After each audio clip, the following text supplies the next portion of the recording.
the heiress asked for a ride, but what she got was a wild night in the Mafia boss's car. The air inside the grand ballroom of the Marcelli Hotel was not oxygen. It was a stifling mixture of expensive perfume, old money, and the heavy, metallic scent of ambition. Lena Marcelli stood near the periphery of the room, her back straight, her smile fixed, and her spirit withering with every passing second. From the outside, she knew exactly what she looked like. She was the crown jewel of the Marcelli Empire. Her dress, a shimmering column of silver silk that had cost more than most people earned in a year, caught the light of the crystal chandeliers. Her dark hair was swept up in a style that took 2 hours to perfect, exposing the long, elegant line of her neck and the diamond necklace that felt less like jewelry and more like a collar. Victor Marcelli, her father and the architect of the city's skyline, stood 10 feet away. He was holding court with a group of investors from the Pacific Rim, men in sharp suits who nodded at his every word. Lena watched him. He was charismatic, powerful, and utterly terrifying in his expectations. Beside him stood Elise, her mother, who was currently sipping champagne and laughing at a joke that was likely not funny. Elise was the perfect accessory to Victor's power. Beautiful, cold, and unbreakable. Lena shifted her weight from one foot to the other. Her heels were pinching her toes, a dull ache that grounded her in the misery of the evening. She checked the time on her phone, concealing the screen behind her clutch. It was only 9 at night. The gala was scheduled to run until midnight. 3 more hours of being a prop. 3 more hours of smiling until her face hurt. Lena. Her father's voice boomed. It was a command, not a greeting. She snapped her head up, the mask of the dutiful daughter sliding instantly back into place. Victor was waving her over. She walked toward the group, conscious of the eyes following her. She was 23 years old, a college graduate with a degree in art history, yet here she was treated like a prize poodle at a dog show. "Gentlemen," Victor said, placing a heavy hand on her shoulder. His grip was tight, his fingers digging into her bare skin just enough to warn her to behave. "This is my daughter, Lena. The future of the Marcelli brand, she has her mother's beauty and my business sense." One of the investors, a man with graying hair and eyes that lingered too long on her neckline, smiled, a pleasure. "Miss Marcelli, your father tells us you are quite the asset to the family." Lena forced a smile. "Thank you. My father is very generous with his praise. He's generous with everything," the man replied smoothly. "We are looking forward to the partnership. With the new waterfront development, the Marcelli name will be untouchable." Victor laughed, a booming sound that echoed off the vaulted ceiling. "We are already untouchable, Lena. Get Mr. Henderson another drink." The command hung in the air. Lena felt heat rise in her cheeks. She was not a waitress. She was not staff. She was the heiress to the empire these men were drooling over. But defying Victor Marcelli in public was not something one did if they wanted to survive the car ride home. "Of course," Lena said, her voice tight. She turned and walked toward the bar, her hands trembling. Rage, hot and sharp, flared in her chest. She grabbed a crystal flute of champagne, but instead of returning to the circle of vultures, she kept walking. She passed the bar. She passed the string quartet playing a lifeless version of Mozart. She pushed through the heavy double doors leading to the lobby, ignoring the confused look of the doorman. The lobby was cooler, but it was still too crowded. Guests were arriving late, shedding fur coats and handing keys to valets. Lena needed air, real air. She needed to be somewhere where no one knew her last name, even if just for 5 minutes. She pushed through the revolving glass doors and stepped out onto the sidewalk. The night air of Harborview City hit her like a slap. It was mid-November, and the wind coming off the water was biting. She shivered, realizing too late that she had left her wrap inside, but she did not care. The cold felt real. It felt clean. She took a deep breath, closing her eyes, savoring the smell of exhaust and impending rain. "Lena, over here, Lena!" The shout shattered her peace. She opened her eyes to a wall of flashing lights. A swarm of paparazzi had been camping out on the sidewalk, waiting for a celebrity or a scandal.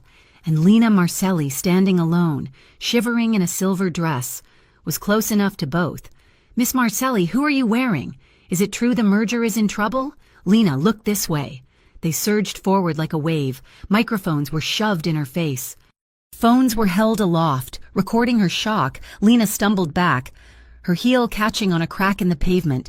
Panic seized her throat. She could not go back inside. Her father would be furious that she had made a scene. She could not stay here. They were boxing her in, blinding her with flashes. She needed to leave, now. Her eyes scanned the curb. The valet line was chaotic.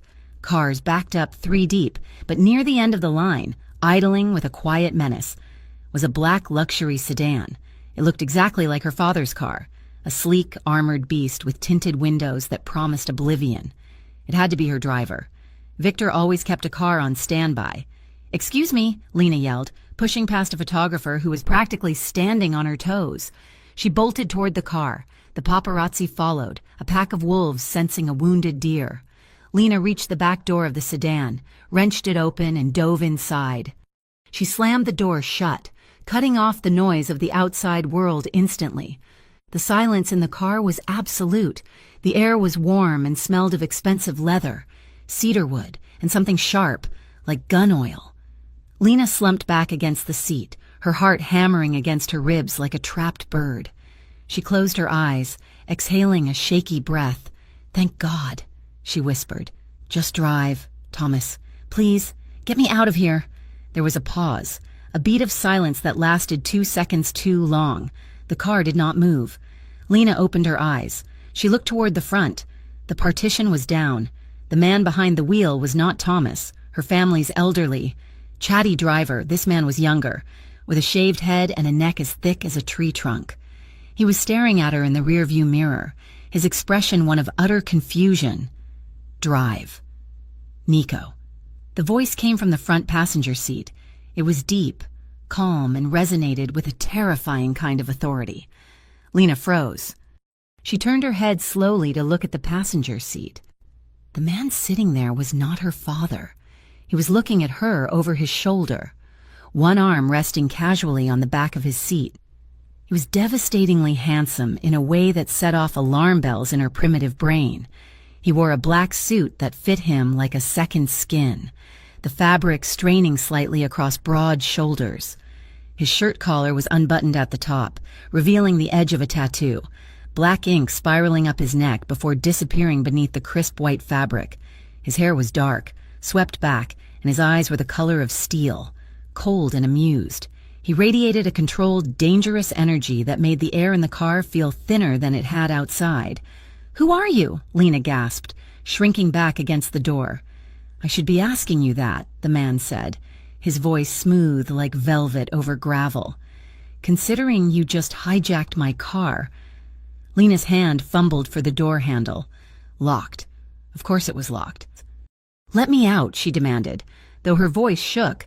"This is a mistake. I thought this was my father's car." The man tilted his head, studying her. He did not look threatened. He looked like a predator who had just found a rabbit in his den and was deciding whether to eat it or keep it as a pet. "Your father must have excellent taste in vehicles," he drawled. "Nico, I said drive. The cameras are getting close." The driver, Nico, nodded once and punched the gas.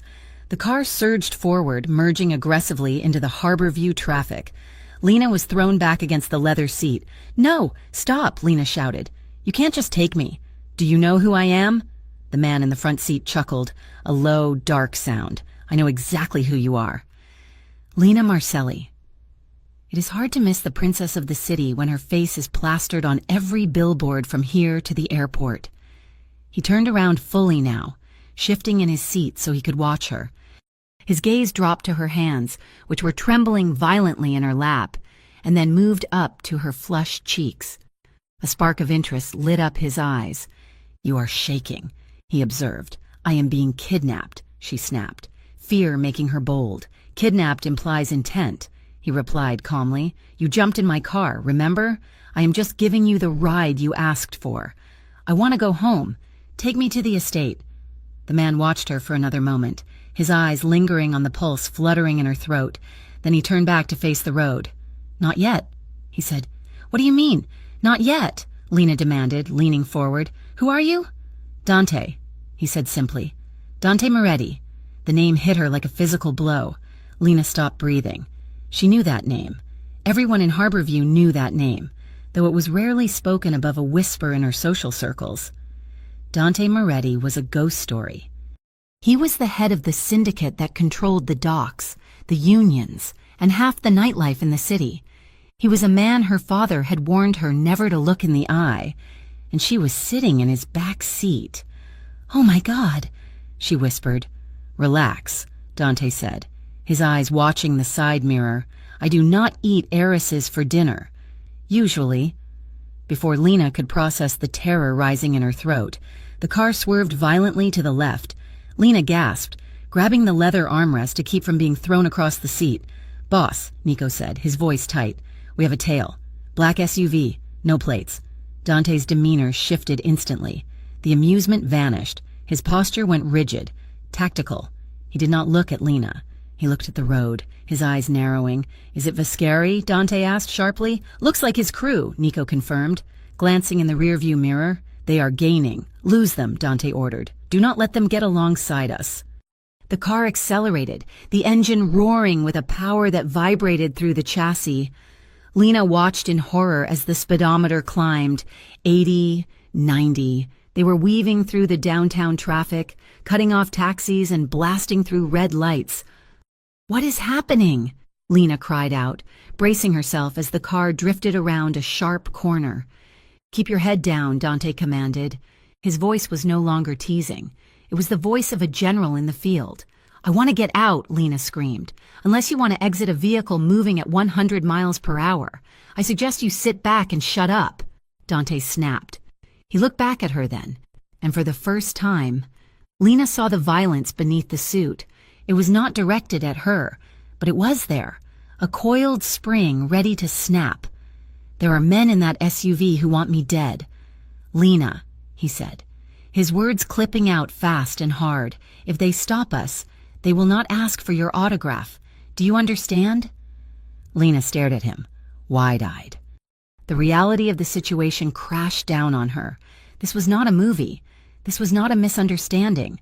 She was in the middle of a war zone. She nodded, unable to speak. "Good," Dante said. "Nico, take the lower level, cut through the garment district." The car lurched as Nico spun the wheel. They dove down a ramp, the tires screaming against the asphalt. The sudden darkness of the underpass swallowed them. Lena looked out the back window. The black SUV was still there, relentless, its headlights blinding in the gloom. "Why are they chasing you?" Lena asked, her voice trembling. "Because they want what I have," Dante said, his eyes scanning the road ahead. "Territory, money, power," Dante corrected. "And right now, leverage." He pulled a phone from his pocket, his thumbs flying across the screen. Lena watched him. He was terrifyingly calm. While she felt like she was going to vomit from fear, he looked like he was solving a crossword puzzle. "You are a criminal," Lena whispered. "Nah." The words slipped out before she could stop them. Dante looked up from his phone. His eyes met hers in the rearview mirror. "And your father is a saint?" he asked, an eyebrow raised. "My father builds hotels," Lena defended, though the conviction in her voice was weak. "He is a legitimate businessman." Dante laughed, a harsh, barking sound. "Your father builds hotels with steel and concrete bought from my companies. He pays off inspectors with cash that comes from my vaults. Do not preach to me about morality. Princess, your family's empire is built on the same mud as mine. I just don't pretend my hands are clean." Lena felt a chill that had nothing to do with the air conditioning. "That's a lie, is it?" Dante challenged. "Ask him about the labor strikes in '98. Ask him about the zoning permits for the Marina District. Or better yet, ask him why he pays a consultation fee of $50,000 a month to a shell company called Northbridge." Lena fell silent. She didn't know what he was talking about, but the specific details gnawed at her. "Hold on," Nico shouted. The car slammed on its brakes. Lena flew forward, the seatbelt catching her hard across the chest. Nico yanked the wheel to the right, sending the heavy sedan skidding into a narrow alleyway. The side mirrors scraped against the brick walls with a screech that set Lena's teeth on edge. They burst out the other side onto a quiet industrial street. Nico killed the headlights instantly. The car ghosted forward in the dark, turning sharply into the entrance of a multi-story concrete parking structure. "Up to the 4th level," Dante ordered in a whisper. "Park in the shadows." The car spiraled up the ramps.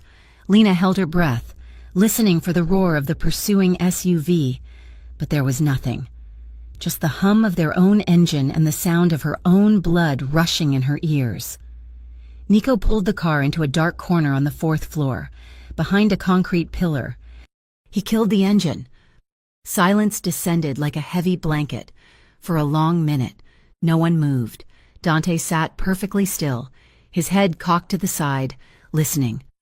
Lena could hear the distant sounds of the city, sirens, honking horns, but they felt a world away. "Clear," Nico murmured. Dante let out a long breath. He unbuckled his seatbelt and turned around, kneeling on the front seat to face Lena fully. The dim orange light from a distant street lamp filtered through the tinted windows, illuminating half his face. He looked tired now, the adrenaline fading to reveal a weary intensity. "Are you hurt?" he asked. His voice was softer now, stripped of the mockery. Lena shook her head, though her whole body was vibrating. I don't think so." Dante reached into the back seat. Lena flinched, pressing herself against the door. He paused, his hand hovering in the air. "I am not going to hurt you," he said quietly. "I need to check your eyes. You hit your head when we turned." He moved his hand slowly, giving her time to pull away. When she didn't, he reached out and gently tilted her chin up.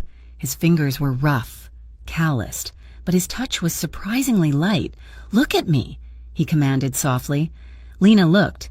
His eyes were storm gray, framed by thick lashes. Up close, she could smell him. The cedar, the expensive cologne, and the metallic tang of adrenaline. He was terrifying. Yes, but there was something else there too, something magnetic. He studied her pupils, his face inches from hers. Lena held her breath.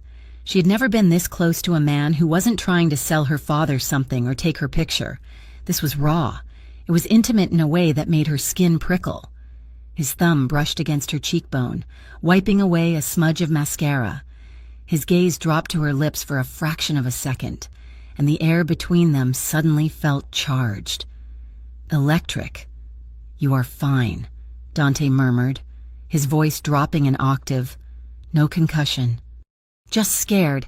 "I am not scared," Lena lied, her voice breathless. Dante smirked, the corner of his mouth twitching up. "You are terrified, Lena, and you should be.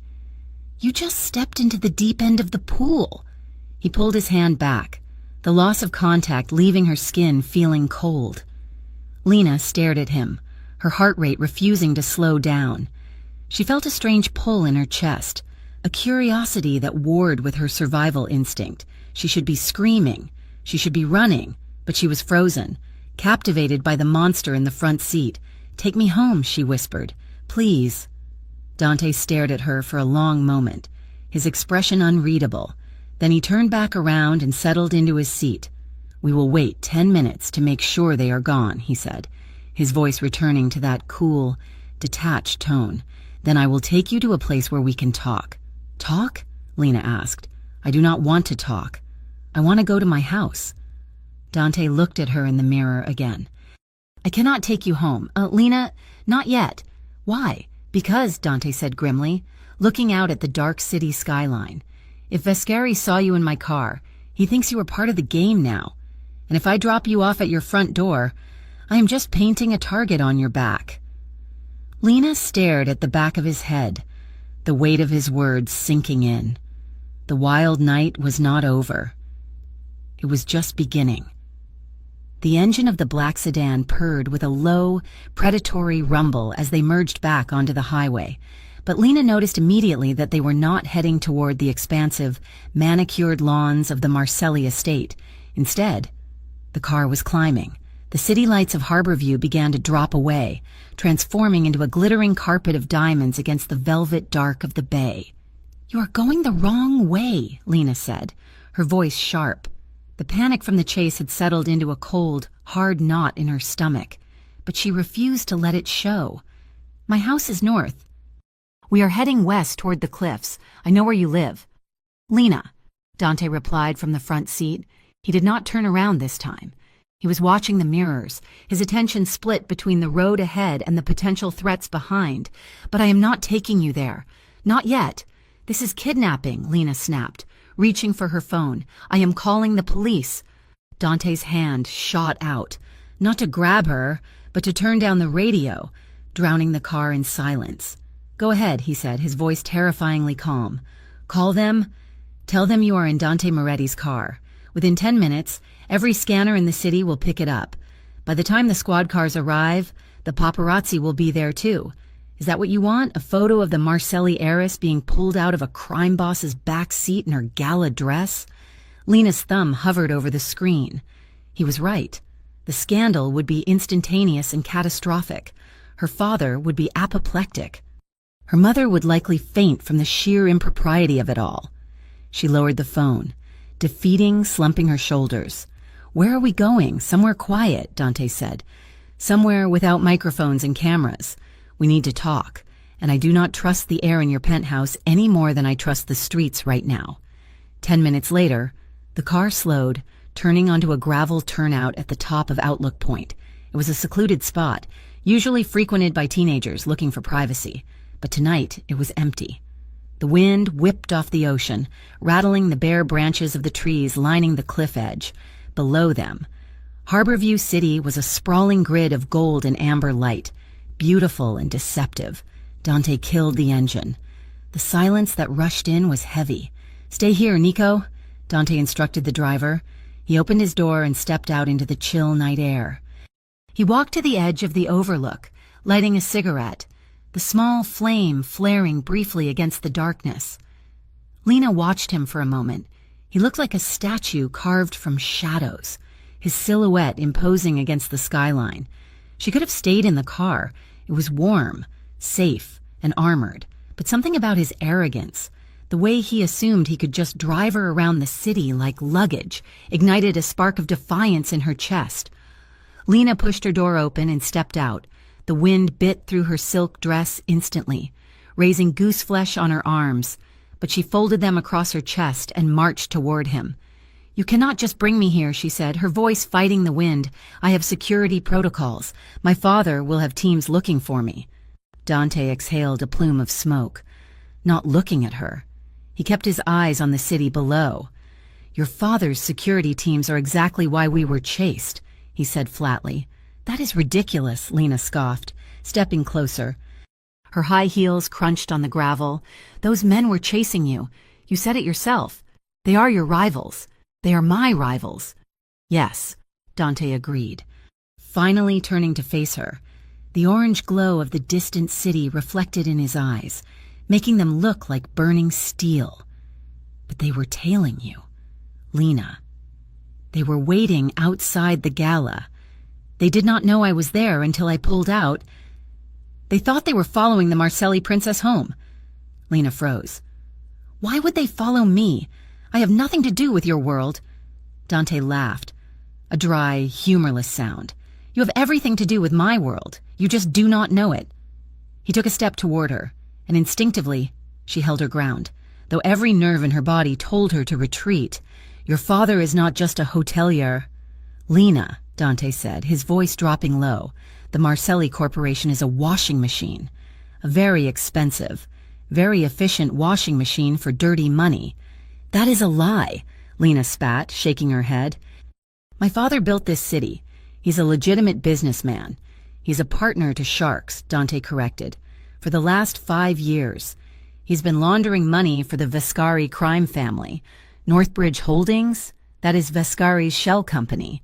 They pump cash from narcotics and gambling into your father's construction projects. The buildings go up, the money comes out clean, and your father takes a 20% cut." "No," Lena whispered. The word caught in her throat. She wanted to scream at him, to tell him he was a liar, but a cold sliver of doubt pierced her heart. She remembered the hushed phone calls in her father's study, the meetings with men who didn't look like bankers, the files locked away in safes she wasn't allowed to touch. "It is the truth," Dante said, tossing his cigarette to the ground and crushing it under his boot. "And recently, your father got greedy. He started holding back payments, trying to renegotiate terms with men who do not negotiate. That is why Vescari's men were outside tonight. They were not there to ask for a loan. They were there to grab you and remind Victor Marcelli who really owns him." Lena felt the world tilt on its axis.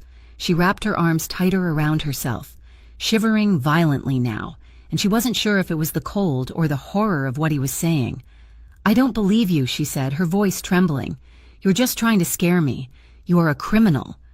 Why should I trust a word you say?" "You shouldn't," Dante said simply, "but I am the only one standing between you and the trunk of a Vescari car right now, so you might want to start listening." He studied her then, really looked at her.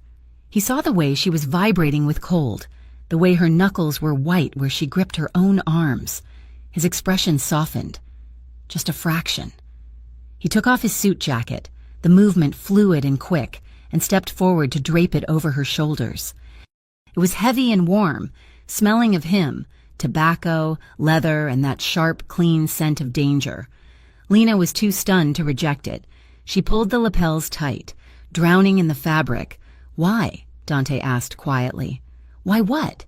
Lena managed to ask, her teeth chattering. "Why did you get in my car?" Lena looked away, staring at the glittering lights of the city that suddenly felt like a prison.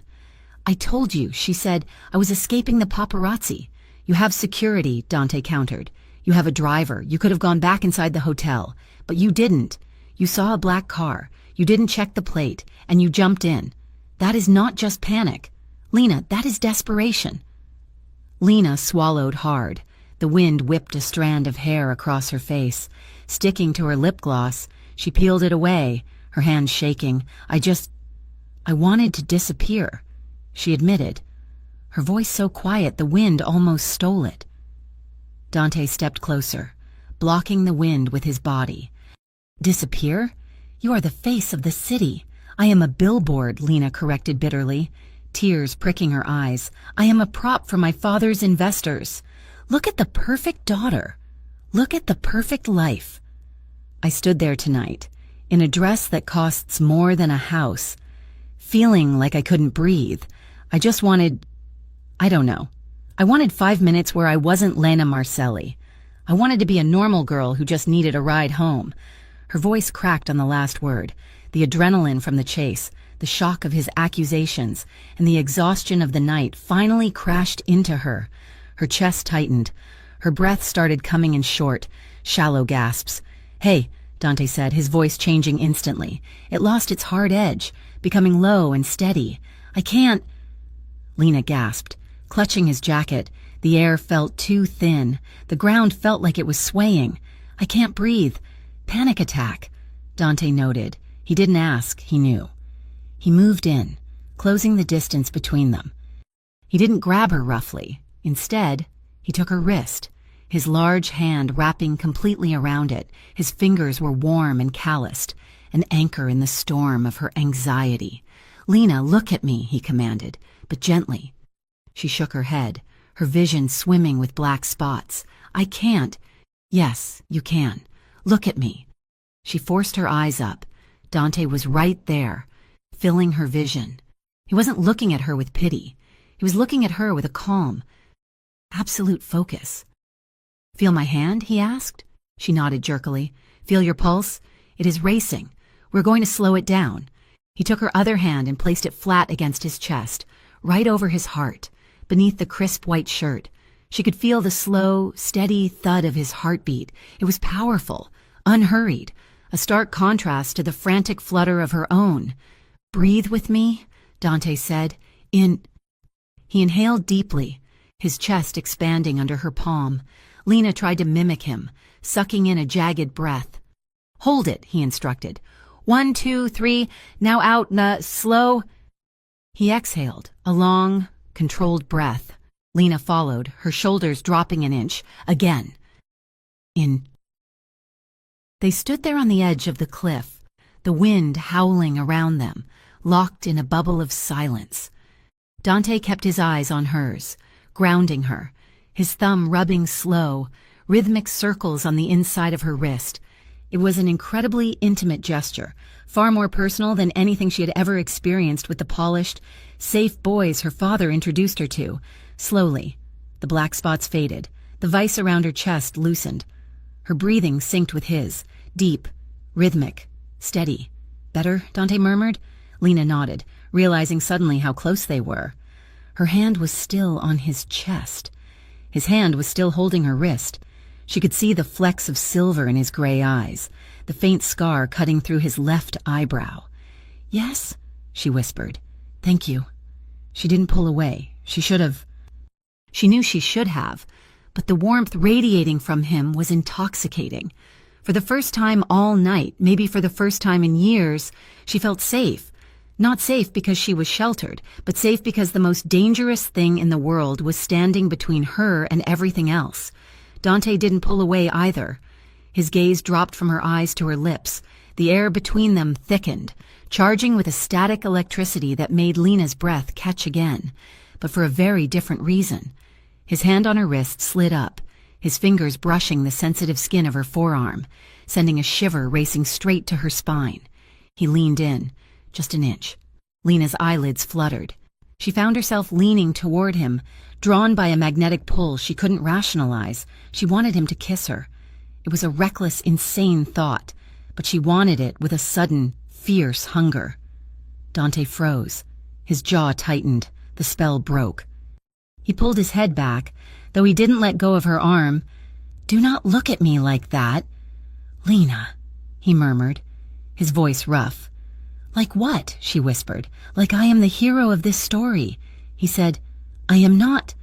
He released her arm and stepped back, creating a cold void between them. "Men like me. We destroy things. Lena, even the beautiful things, especially the beautiful things. Do not trust me just because I helped you breathe." He turned his back on her, walking toward the car.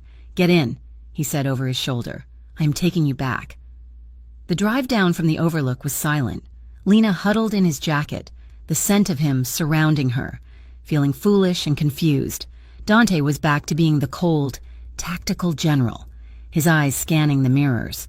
They had just merged onto the main avenue leading toward the Marcelli estate, when Nico swore softly in Italian. "Boss," Dante said, eyes snapping to the rearview mirror. "We have company again." Lena whipped her head around. Behind them, another dark SUV had appeared, swerving through traffic to catch up. It wasn't the same one as before.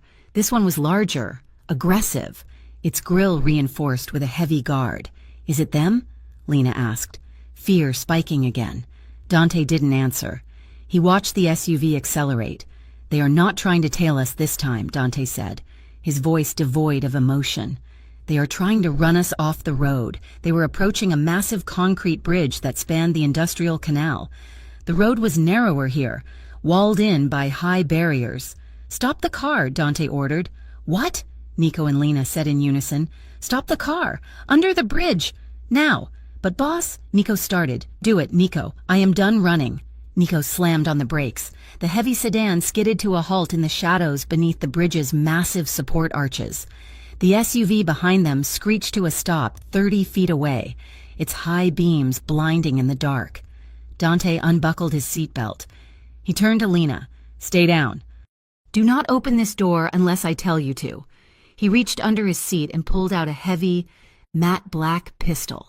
He checked the chamber with a fluid, practiced motion that terrified Lena more than the chase had. "Dante, don't—" Lena started, grabbing his arm. He looked at her hand, then at her eyes. "Keep your head down, Lena." He opened the door and stepped out. "Nico, watch her," Dante commanded, shutting the door. Lena scrambled to the window, peering out into the gloom. The scene unfolding looked like a nightmare. 4 men spilled out of the SUV. They were wearing ski masks and carrying baseball bats and crowbars. Brutal. Messy weapons meant to send a message, not just to kill. Dante walked toward them. He didn't run. He didn't shout. He just walked, his gun held loosely at his side, pointing at the pavement. He looked utterly relaxed, as if he were walking across a hotel lobby rather than into a brawl. The leader of the attackers, a giant of a man wielding a tire iron, charged forward. "Give us the girl, Moretti," the man roared. Dante didn't break stride. When the man swung the iron, Dante moved with a speed that blurred in the dim light. He sidestepped the blow, stepped inside the man's guard, and drove the butt of his pistol into the attacker's temple. The sound was a sickening crack. The man dropped like a stone. The other three hesitated. Dante stepped over the fallen man. He raised his gun, leveling it at the center of the group. He didn't fire. He just stood there, the weapon an extension of his arm, his face a mask of cold, terrifying authority. "You are out of your depth," Dante said. His voice wasn't loud, but it echoed off the concrete walls of the underpass. "Go back to Vascari. Tell him if he wants my attention. He has it, but if he touches her, I will burn everything he owns to the ground." One of the men took a step forward, raising a bat. Dante shifted his aim instantly. He fired a single shot. The bullet sparked off the concrete inches from the man's toe. The deafening report of the gun silenced the night. "The next one goes in your knee," Dante said calmly. "Walk away." The men looked at their fallen leader, then at the gun, then at the cold, dead eyes of the man holding it. They made the calculation. They dropped their weapons and dragged their unconscious comrade back to the SUV.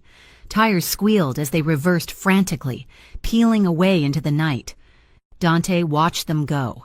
He didn't move until their taillights disappeared. Then he engaged the safety on his gun, tucked it into the back of his waistband, and turned back to his car.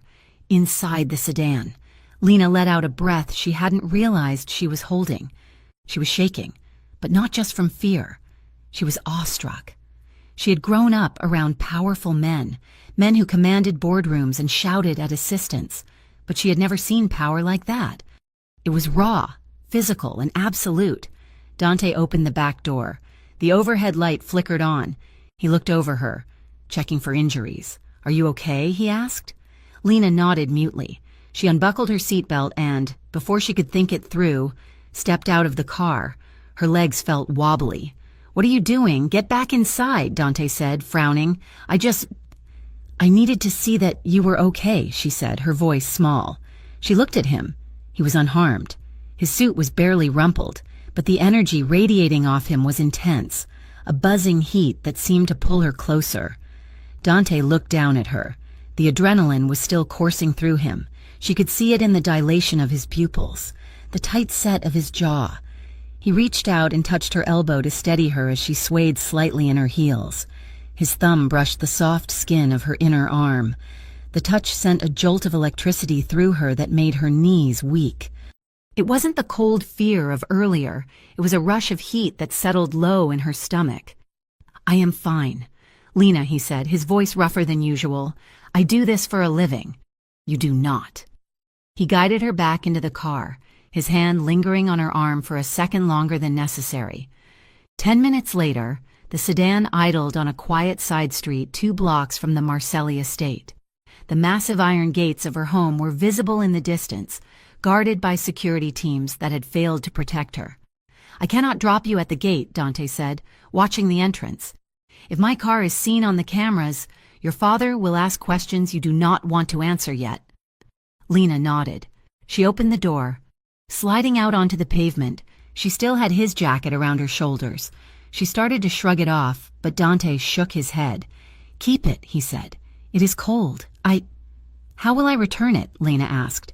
Dante looked at her, his arm resting on the open window. A ghost of a smile touched his lips, dangerous and promising. "I have a feeling I will be seeing you again, Lena." Lena stood on the sidewalk, the oversized jacket engulfing her, smelling of him. "This isn't over, is it?" she asked softly. Dante's expression darkened. "Someone put you in danger tonight, Lena. I intend to find out who, and until I do, watch your back." He rolled up the window. The black sedan pulled away, disappearing into the shadows of the tree-lined street. Lena stood there for a long time, watching the empty road. She should have been terrified. She should have been running to her father's security. But as she turned toward the gilded cage of her family's estate, all she could feel was the phantom weight of Dante's hand on her wrist, and a pull toward the darkness that she couldn't rationalize. The silence inside the Marcelli manor was not peaceful. It was the heavy, suffocating silence of a vault. When Lena walked through the front doors, the grandfather clock in the foyer was chiming 1 in the morning. She still wore Dante's suit jacket over her silver gala dress, a stark, oversized flag of rebellion draped across her shoulders. Her parents were waiting in the library. Victor Marcelli stood by the fireplace, a tumbler of scotch in his hand. Elise sat on the edge of a velvet armchair, her posture perfect, her face a mask of disappointed, icy calm. "Where have you been?" Victor asked. He did not shout. He did not have to. His voice carried the weight of the entire Marcelli empire, a tone that had crushed union leaders and city councilmen for decades. I needed air," Lena stammered, stepping into the room. The warmth of the fire did not reach her. She felt exposed, even beneath the heavy wool of the jacket. "I got overwhelmed at the gala." "Overwhelmed," Victor repeated, turning to face her. He took a sip of his drink, his eyes hard. "You embarrassed us." "Lena, I had investors asking where my daughter went. I had partners, important partners, who were very eager to meet you, and you vanished into thin air." "Partners," Lena echoed. The word landed differently now. Before tonight, it had meant bankers and architects. Now, after her conversation with Dante, it tasted like ash. "Yes, partners," Victor snapped, setting his glass down on the mantel with a sharp clink. "Men who ensure our projects move forward, men who do not appreciate being snubbed. Do you have any idea how fragile these deals are?" "Victor, please," Elise said softly, though her eyes remained on Lena's attire. "Lena, whose jacket is that? It certainly does not belong to your father." Lena pulled the lapels tighter. "It belongs to a friend. He gave me a ride home." "A friend," Victor scoffed. "You do not have friends. Lena, you have acquaintances. And if this friend is not on our approved list, he is a liability. Go to your room. We will discuss the damage control in the morning." Lena turned to leave, her heart pounding a frantic rhythm against her ribs. As she passed her father's massive mahogany desk, her eyes caught something. Amidst the perfectly organized stacks of blueprints and contracts, one manila folder sat slightly askew, as if it had been consulted recently and hastily set down. The label on the tab was handwritten in black ink, Northbridge Holdings. The air left Lena's lungs. It was the name Dante had mentioned on the cliff, the shell company, the washing machine. She forced herself to keep walking, her heels clicking on the hardwood floor, but her mind was racing. It was real. Dante had not been lying to scare her. The monster was not under her bed. The monster was sitting in her father's library, drinking scotch. Once in her bedroom. Lena locked the door. She stripped off the silver dress, leaving it in a shimmering pile on the floor, but she kept the jacket. She sat on the edge of her bed, wrapping the oversized garment around herself, inhaling the faint scent of cedar and tobacco that still clung to the fabric. It was grounding. It was the only thing in the room that felt honest. She reached into the pocket, intending to check for a receipt or a business card, anything that would give her a connection to him. Her fingers brushed against cold metal. She pulled out a phone. It was not hers. It was a sleek, black burner phone, inexpensive and disposable. It must have been slipped into the pocket by Nico while she was distracted in the car. As she held it, the screen lit up with a single text message. There was no number, just a sender ID that read unknown. The message was brief. "The Blackbird Cafe, Arts District, 2 in the afternoon, if you want the rest of the truth." Lena stared at the screen until the backlight faded to black. The next morning, the atmosphere in the house was brittle. Lena avoided her parents, pleading a headache. She spent the hours in her room, hunched over her laptop, digging. She searched for Northbridge Holdings. The results were sparse. A generic landing page with stock photos of skyscrapers, a registered address in the Cayman Islands, and a board of directors listed only by initials. But when she cross-referenced the names with local news archives, she found fragments. A zoning permit granted to Northbridge for a warehouse district that had previously been protected land.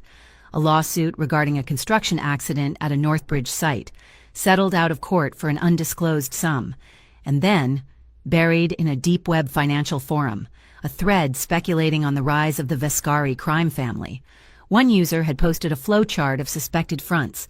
Right there, branching off from Vescari's main operation, was Northbridge, and branching off from Northbridge, connected by a dotted line, was the Marcelli Hotel Group. Lena shut the laptop, her hands trembling. The connection was there. Her father wasn't just building hotels, he was building vaults for blood money. And the men who had chased them last night, the men with the bats and the guns, they were not just random thugs, they were her father's business associates. By 1 o'clock, the walls of the mansion felt like they were closing in. Lena changed into jeans and a thick sweater, pulling her hair back into a messy bun. She needed to be invisible. She told the housekeeper she was going to the library downtown to research art history references. She took a taxi to the edge of the arts district, getting out 3 blocks early to walk. This part of the city was gritty, alive with graffiti murals and the smell of roasting coffee and rain. It was a world away from the manicured silence of her neighborhood. The Blackbird Cafe was a small, industrial space with exposed brick walls and indie music playing softly over the speakers. It was crowded with students and artists, people who barely looked up as she entered. Lena scanned the room. He was in the back corner, sitting at a small table with his back to the wall, watching the door.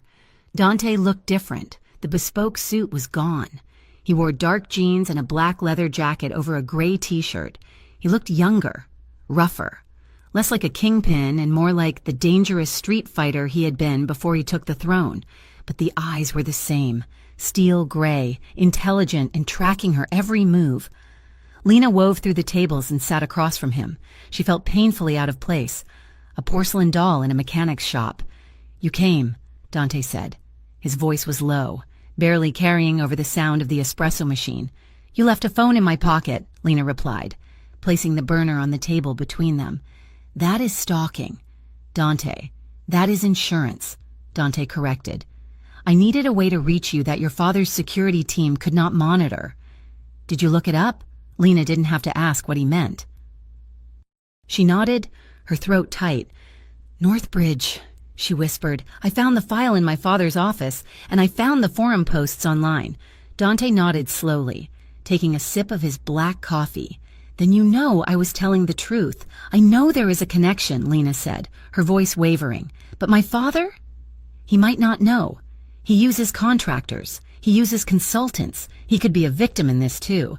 Dante sighed, a heavy, weary sound. He leaned forward, resting his elbows on the table. "Lena, look at me. Your father is not a victim. He's a man who made a deal with the devil because he wanted to build the tallest tower in the city. He knew exactly who Vescari was when he signed those contracts. The problem is, Vescari is not a bank. You cannot just pay off the loan and walk away."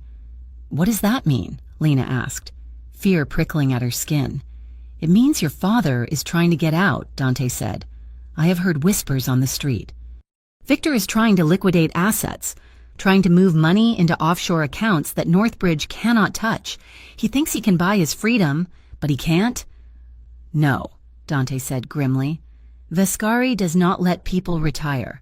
If your father tries to cut him out, Vescari will burn the Marcelli empire to the ground to make a point, and he will start with the things Victor loves most." Lena felt the blood drain from her face. "Me? You are the leverage. Lena, why do you think they tried to grab you last night? It wasn't random. If they have you, your father signs whatever they want him to sign. He keeps laundering their money until there is nothing left." Lena stared at her hands, which were clenched together on the tabletop. The horror of it was overwhelming. Her entire life, the galas, the dresses, the private schools, it was all funded by this. It was all resting on a foundation of threats and violence. "I don't know what to do," she whispered. The tears she had been holding back since the night before finally spilled over. "I can't go to the police. It would destroy him, but I can't. I can't go home and pretend I don't know that my house is built on a graveyard." Her shoulders began to shake. She felt small and stupid and incredibly alone. Suddenly, A warm hand covered hers. Dante reached across the table. His fingers curled gently around her wrist, his thumb pressing against her pulse point. It was the same gesture he had used in the car, a physical anchor in the middle of her emotional free fall. "Breathe," he commanded softly. Lena looked up at him through her tears. His face was hard, but his eyes were fierce. He wasn't looking at her with pity. He was looking at her with a protective intensity that made her breath hitch. "You are not alone in this," Dante said. "I'm not going to let them take you." "Why?" Lena asked, her voice breaking. "Why do you care? You are a criminal, too. You said it yourself. You are just a rival gang, because," Dante said, his thumb brushing the sensitive skin of her wrist, "I might be a monster, Lena, but I have a code. We do not touch civilians, and we certainly do not drag women into our wars." He squeezed her hand. A brief, firm pressure. "Come on. We cannot stay here. You are too exposed." He stood up, pulling a few bills from his pocket and dropping them on the table. Lena followed him, wiping her face with her sleeve. "I should take a taxi," she said weakly as they stepped out into the cool afternoon air. "No taxis," Dante said. "I am driving you." He led her not to the main street, but around the corner into a narrow, brick-lined alley where the black sedan was parked, idling quietly. Nico was not in the driver's seat this time. Dante opened the back door for her, then slid in beside her. The privacy of the car was instantaneous. The tinted windows blocked out the world, creating a cocoon of silence and leather. Dante didn't start the engine immediately. He turned in the seat to face her. "Are you okay?" he asked. Lena nodded, though she was still trembling. Being this close to him again, in the same car where their worlds had collided the night before, brought a fresh wave of adrenaline.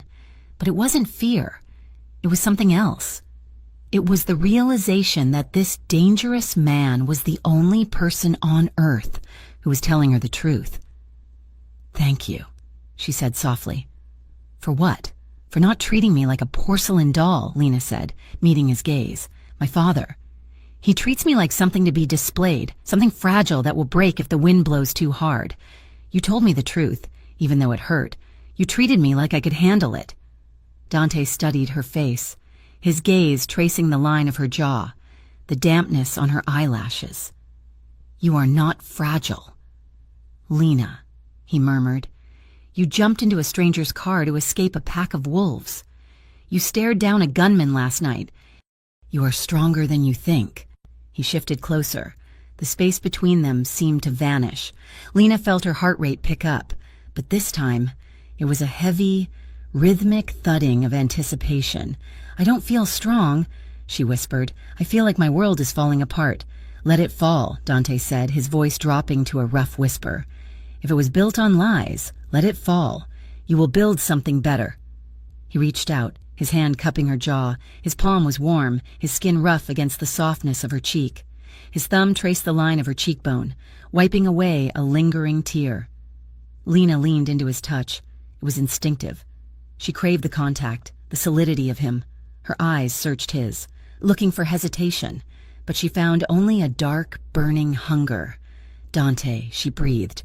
His restraint cracked. He made a low sound in his throat and leaned in. When his lips touched hers, it wasn't like the polite, closed-mouth kisses she had experienced with the sons of her father's partners. It was slow, deliberate, and consuming. He tasted of coffee and danger. Lena gasped softly against his mouth, and Dante took the invitation. Deepening the kiss, she melted into him. Her hands, which had been clenched in her lap, moved of their own accord. One slid up his chest, feeling the hard muscle beneath the leather jacket, the other tangled into the hair at the nape of his neck, pulling him closer. Dante groaned low in his chest, a vibration she felt against her own body. He shifted, angling his body toward her on the leather seat, his free arm wrapped firmly around her waist, pulling her flush against him. There was no space left between them. She could feel the heat radiating off him, the power in the arm that held her. The kiss grew heated, urgent. It was a release of all the fear and tension of the last 24 hours. Lena pressed closer, her body arching into his. hungry for the friction, for the reality of him. For a moment, there was no Northbridge, no Vascari, no disappointed father. There was just the smell of leather, the taste of him, and the desperate, wild feeling of being alive. Dante's hand moved from her jaw to the back of her neck, his fingers threading through her hair, tilting her head back to deepen the angle. Lena made a soft sound of want, her fingers gripping the lapels of his jacket. Suddenly, a car door slammed somewhere in the alley. The sound was like a gunshot. Dante froze. His survival instincts kicked in instantly. He pulled back, breaking the kiss, his head snapping toward the window. He listened for a second, his body rigid against hers. Silence returned to the alley. It was just a delivery driver or a resident. Dante let out a ragged breath. He turned back to her, but the spell was broken. The reality of where they were and who they were crashed back in. He didn't pull away completely. He rested his forehead against hers. His eyes closed. His breathing was heavy, matching hers. "I shouldn't have done that," he whispered, his voice rough with regret and desire. Lena kept her eyes closed, savoring the feeling of his breath on her skin. "Do not apologize. Please." Dante pulled back slightly so he could look at her. His eyes were dark, swirling with emotions she couldn't quite name: guilt, longing, and a fierce protectiveness. "You are the heiress to the throne, Lena, and I am the barbarian at the gate. Us. It is dangerous." "I don't care," Lena said, and she meant it. "For the first time in my life, I don't care what is safe." Dante brushed a strand of hair behind her ear, his touch lingering. "I can't promise to be gentle with the world, Lena," he said, his voice a low vow that seemed to vibrate in her bones. "The world is an ugly place, and I have to be uglier to survive it." He paused, looking at her lips, then back to her eyes. "But with you," he whispered, "with you, I will try." Lena looked at him, her heart aching in her chest. She realized then that she was already past the point of no return. She hadn't just gotten into a car with a stranger. She had let him in. "Take me with you," she said softly. "I can't go back to that house." "Not yet." Dante shook his head. "I have to take you to a safe house, not mine, somewhere neutral. Vascari knows I have an interest in you now. If I keep you with me, I put a target on your back." He straightened up, putting a painful distance between them. He turned the key in the ignition, and the engine purred to life. "We need a plan. Lena, we need evidence that sticks, hard evidence, the kind the feds cannot ignore." "I can get it," Lena said, sitting up straighter. Her lips still tingled from his kiss, but a new resolve was hardening in her stomach. "My father keeps a private server in his home office. If the Northbridge data is anywhere, it is there. It is too dangerous," Dante said, putting the car in gear. "I live there. Dante, I have the keys. I know the codes."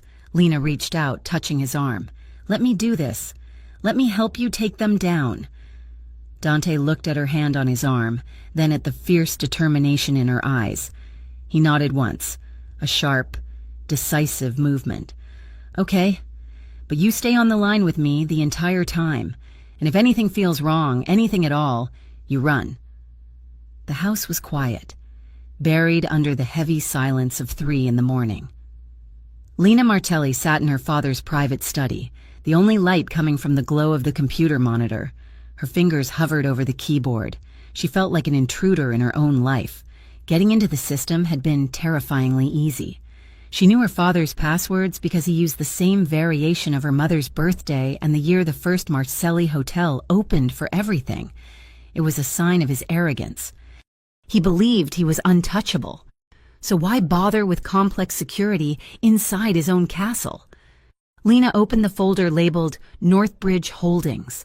Her heart hammered against her ribs, a frantic rhythm that seemed to echo in the large, mahogany-paneled room. She expected to find spreadsheets.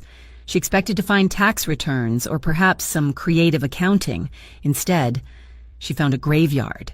There were hundreds of files. Invoices for materials that were never purchased. Consultation fees for millions of dollars paid to shell companies in the Cayman Islands. But the worst were the emails. She clicked on one dated 6 months ago. The sender was an encrypted address, but the signature was a single initial. M. Victor. The payment is late. My patience is not a renewable resource. If the transfer is not completed by Friday, we will take the interest out in structural damage, or perhaps we will pay a visit to Elise at the charity luncheon. Your choice. Lena clamped a hand over her mouth. They had threatened her mother, and her father had paid. The transfer receipt was attached to the email, dated the very next day. She kept clicking, her stomach churning with nausea. It was a chronicle of extortion and complicity. Her father was not just a businessman making bad deals. He was a man drowning, and he was using the family empire as a life raft that was slowly taking on water. Then she found the folder marked Personnel, Incident 1104. She opened it. It was a scanned police report from 5 years ago regarding a maintenance worker named David Miller, who had fallen down an elevator shaft at the flagship Marcelli Hotel. It had been ruled an accidental death due to equipment failure. The family had been paid a settlement, and the case was closed. But underneath the police report was another email from Northbridge. Problem resolved. Miller was going to talk to the unions about the money laundering. He will not be talking to anyone now. Transfer the cleaning fee to the usual account. Lena stopped breathing. It was not an accident. It was a hit. A murder disguised as a tragedy, orchestrated to protect the secrets she was currently reading. And her father had paid the bill. The room suddenly felt ice cold. The luxury, the art on the walls, the expensive rug beneath her feet, it all smelled like copper and rot. Lena grabbed a flash drive from the desk drawer. Her hands were shaking so badly she dropped it twice before managing to plug it into the port. She dragged the files over, watching the progress bar crawl across the screen. "Come on," she whispered, glancing at the heavy oak door. "Come on."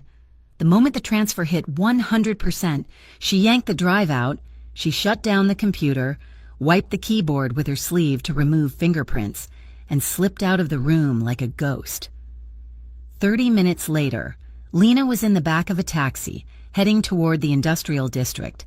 She had sent a text to the number on the burner phone Dante had given her. "I have it. Meet me." The location he sent back was a private parking garage near the docks, a concrete fortress owned by one of his shell companies. When the taxi dropped her off at the corner, the streets were empty and slick with mist. Lena walked the last block, her coat pulled tight, the flash drive burning a hole in her pocket. The garage door rolled up as she approached, triggered by a remote sensor. She stepped inside. It was cavernous and dim, lit by flickering fluorescent strips. In the center of the empty concrete floor sat the black sedan. It looked like a predator sleeping in a cave. The back door opened before she even reached it. "Get in!" Dante's voice echoed from the shadows of the interior. Lena climbed inside. The warmth of the car hit her, a stark contrast to the damp chill of the morning. Dante was sitting in the back seat this time, dressed in black, his face illuminated by the soft glow of a tablet he was holding. He looked at her, and his expression tightened. He saw the terror in her eyes. "You found something," he stated. It was not a question. Lena nodded mutely. She reached into her pocket and pulled out the flash drive. She placed it in his hand. Her fingers were ice cold against his warm skin. Dante plugged the drive into an adapter on his tablet. He didn't speak. He just started swiping through the files. Lena sat next to him, their shoulders pressed together in the tight space. She could smell the soap he used, the faint scent of gun oil, and the underlying musk of a man who lived on the edge of violence. It was a grounding scent, something real in a world that had just turned into a nightmare. "This is it," Dante murmured, his eyes scanning a spreadsheet, the paper trail. These transfers linked directly to Viscori's accounts in Macau. He kept scrolling. Lena watched the screen, dread pooling in her stomach. She knew what was coming. He opened the email about the threats. His jaw clenched. "He threatened your mother," Dante said, his voice dropping to a low growl. "Marco Viscari has no honor. He targets women to make men bend." He kept going. Then he hit the file about David Miller. Dante went still. He read the email twice. Then he looked up, turning his head to face Lena. The blue light of the tablet cast sharp shadows on his face, making him look dangerous, but his eyes were filled with a sudden, profound sorrow. "Lena," he said softly. "I knew him," Lena whispered. Her voice broke. "David. He used to fix the heating in my room when I was a teenager. He had a daughter. He used to show me pictures of her." Tears welled up in her eyes, hot and fast. "My father paid for it. Dante. He paid them to kill him. It was Vascari's men who did the deed," Dante said, trying to offer a lifeline. "But my father paid the bill," Lena cried out. The dam broke. The composure she had held onto since leaving the house shattered. He knew. He covered it up. "My whole life. Everything I have. It is built on blood. I am eating food bought with blood money. I am wearing clothes paid for by a murder." She buried her face in her hands, her body racking with sobs. It was a visceral, ugly grief, the sound of a worldview collapsing in on itself. She felt tainted, complicit, and utterly horrified. Dante didn't hesitate. He dropped the tablet onto the floorboard. He reached out and pulled her into him. Lena collapsed against his chest. She grabbed the lapels of his leather jacket, burying her face in the crook of his neck. She sobbed until her throat burned, letting out all the fear and the guilt she had been carrying. Dante held her tightly. One arm wrapped around her waist, anchoring her to him. The other hand moved to the back of her head, his fingers tangling in her hair, pressing her closer. He didn't shush her. He didn't tell her it would be okay, because that would have been a lie. He just held her, absorbing her pain, becoming the solid wall she could crash against without breaking. He began to rub circles on her back, a slow, rhythmic motion. "You are not him," Dante murmured into her hair. His voice was a rumble in his chest against her ear. "You are not your father, Lena. You are the one exposing this. You are the one stopping it. I feel sick." Lena gasped, her breath hitching. "I know," Dante said. "I know. Breathe. Lena, just breathe." They sat like that for a long time. The only sound in the garage was Lena's ragged breathing and the distant hum of the city waking up outside. Slowly, the tears subsided, leaving Lena feeling hollowed out but strangely light. She didn't pull away. She stayed there, resting against him, listening to the steady, strong beat of his heart. It was a warrior's heart, calm in the face of chaos. She lifted her head slowly. Her face was inches from his. Her eyes were swollen, her cheeks flushed, her lashes wet with tears. She felt raw and exposed, stripped of all her heiress armor. Dante looked down at her. His expression was fierce, protective. He raised his hand and used his thumb to gently brush away a tear that clung to her lower lash. His touch was incredibly tender for a man who could dismantle a rival crew with a single command. "You should not be here," he whispered, his voice rough. "You should be somewhere safe, somewhere light." "There is no light anymore," Lena said softly. "There is just the truth. And you are the only one who told it to me." The air in the car shifted. The grief began to recede, replaced by something hotter, sharper. The proximity between them, which had been comforting a moment ago, suddenly became electric. Lena became hyper-aware of his hand on her back, the heat of his thigh pressed against hers, the way his gaze dropped to her lips and stayed there.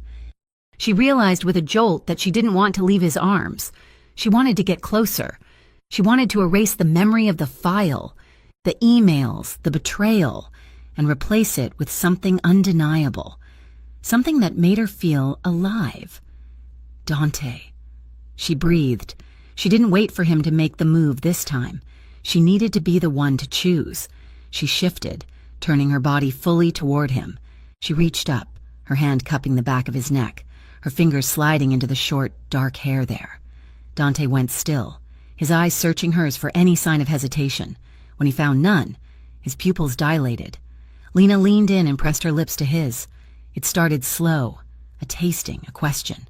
But the moment their mouths connected, the dam broke for him too. Dante groaned, a low, guttural sound of surrender.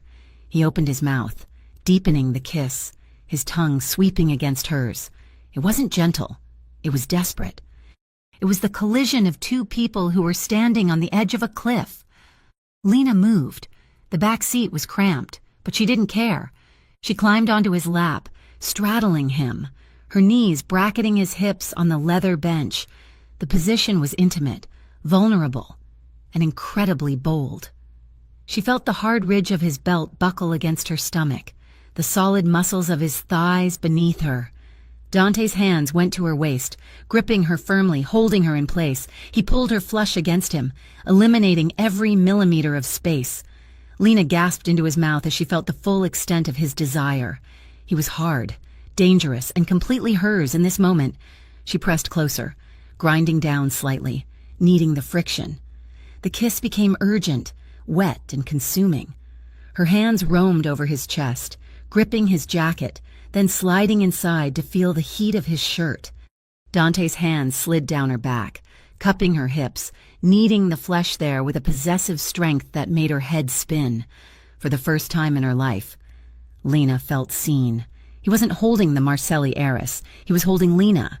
He was holding the woman who had broken into a safe, who had faced down the truth, who was brave enough to want a man the world told her to fear.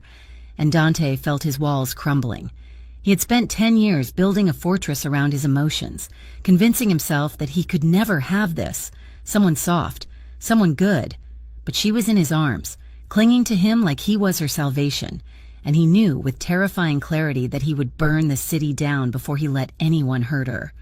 He pulled back just an inch, both of them gasping for air. His forehead rested against hers. His eyes were dark, blown wide with lust and emotion. "Lena," he rasped, "if we do not stop, I am not going to be able to stop." Lena looked at him, her lips swollen, her hair messy. She looked beautiful. She looked wrecked. "I don't want you to stop," she whispered. Dante closed his eyes for a second, fighting a war within himself. He wanted her. God, he wanted her, but not here. Not in a garage with a tablet full of evidence of her father's crimes sitting on the floor. Not when she was reeling from trauma. He took a deep breath and opened his eyes. He framed her face with his hands, his thumbs stroking her cheekbones. "We have a war to fight," he said, his voice thick with regret. "And when I have you, I want to give you everything, not a quick fumble in a back seat while we are hiding." Lena stared at him, her chest heaving. She knew he was right. She nodded slowly, leaning forward to kiss him one last time. Soft, lingering, a promise. "Okay," she whispered. She climbed off his lap, settling back into the seat beside him. The loss of contact was physical pain. She adjusted her sweater, her face burning, but she didn't look away from him. Dante watched her, his hand reaching out to squeeze hers. "We need a plan," he said, forcing his voice back to business. "This evidence. It is enough to bury Northbridge, but it will bury your father, too." "I know," Lena said, her voice steadying. She looked at the tablet on the floor. "But if we can prove he was coerced, if we can prove Vescari threatened my mother, maybe we can get him a deal. Cooperation for a reduced sentence." "It is a long shot," Dante warned. "The feds love a billionaire defendant. It is the only shot he has." Lena said, "I won't let him get away with it, Dante. But I won't let Vescari kill him either. I want Northbridge destroyed." Dante nodded, a grim smile touching his lips. "That I can do. We take this to a contact I have at the Bureau, a man who hates Vescari as much as I do. We leak the financial records first, freeze their assets, then we drop the murder file." Suddenly, Dante's phone buzzed in his pocket. It wasn't a text. It was a call. He pulled it out, his expression shifting instantly from lover to soldier. "Yeah," he answered. He listened for 3 seconds. His eyes snapped to Lena, cold and alert. "Where?" he asked sharply. "How many?" He listened again, then swore. "Understood. Pull the perimeter back. Do not engage unless they breach the inner gate. I am en route." He hung up. The car seemed to shrink around them. "What is it?" Lena asked, her heart jumping into her throat. "Marco," Dante said, "his men have been spotted near the Marcelli estate. They are not just watching anymore. Lena, they are scouting for an entry point. My parents—" Lena gasped. Your parents have a full security detail, Dante said. Starting the car, the engine roared to life, the sound echoing off the concrete walls. Vascari is not going to storm a fortress for them. He's looking for you. He thinks you went home. He put the car in gear, his hand resting on the shifter, and he looked at her. You cannot go back there. Lena, if you step foot on that property, you are a hostage. Where do I go? She asked. You are coming with me, Dante stated. I have a penthouse in the financial district. It is under a shell name. Private elevator, reinforced steel doors, bulletproof glass. It is the safest place in the city. Lena felt a shiver run through her. It was fear. Yes, the idea of being hunted was terrifying, but beneath the fear was a thrill she couldn't deny. He was taking her into his world. He was choosing to protect her, not because she was an assignment, but because she was his. Take me, she said. Dante nodded. He gunned the engine, and the black sedan peeled out of the garage, racing toward the dawn and the war that was waiting for them.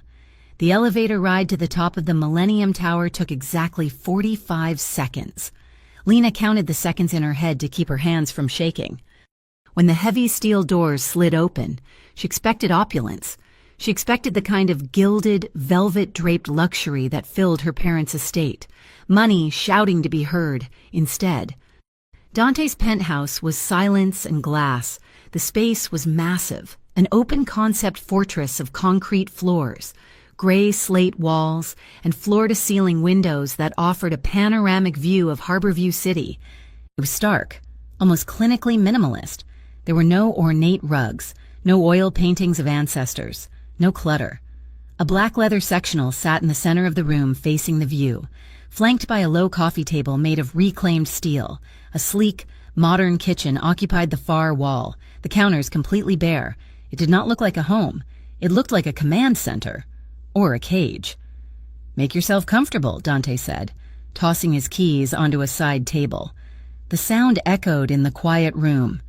I need to secure the perimeter and check in with my team. The guest room is down the hall to the left. The bathroom is stocked.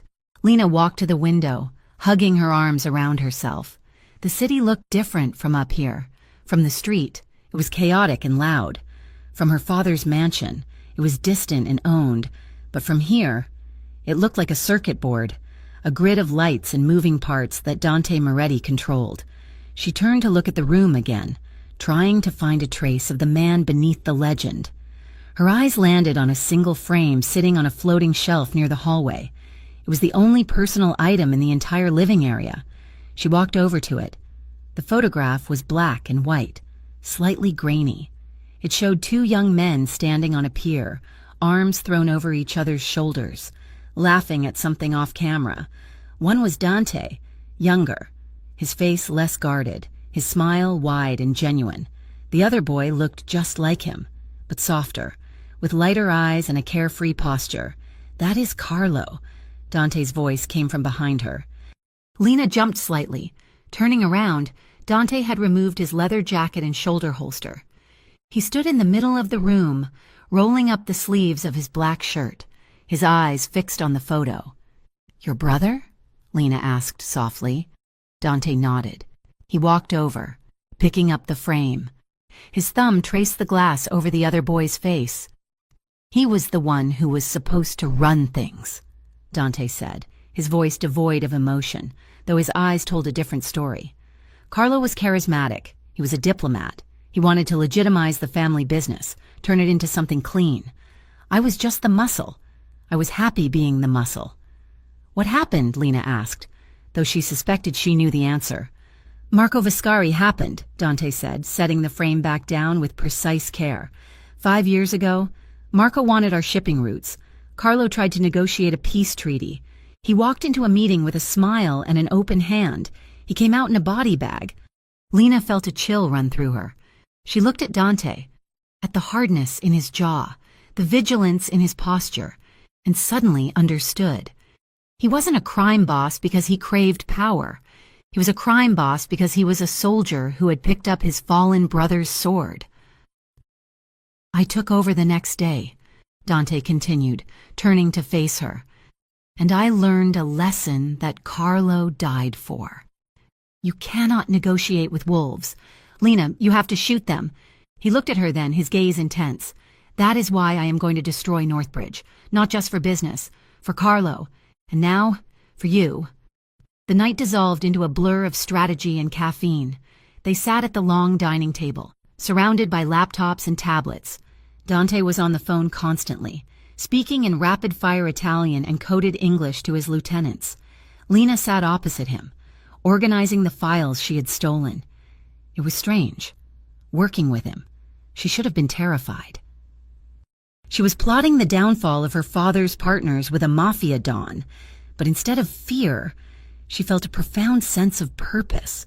For the first time in her life, she wasn't just observing the business, she was shaping it. Dante's tech specialist, a disembodied voice on speakerphone, confirmed the timeline. "We have the leak ready to go. Boss." The financial records go to the IRS and the FBI anonymous tip line at 8 in the morning. The press gets the summary at 9. By noon, Northbridge stock will be radioactive. "Good," Dante said. "What about Marco?" "He took the bait," the voice replied. "He thinks the meeting regarding the waterfront project is real. He's expecting to strong-arm you into signing over the rights." "Let him think that," Dante said grimly. "Tell him I agreed to the meet. 7 in the evening. Warehouse 4.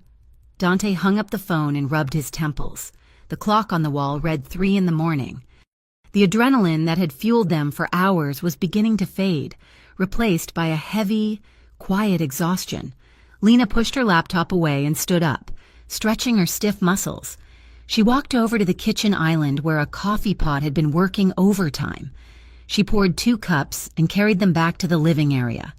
Dante had moved to the couch, staring out at the city lights, lost in thought.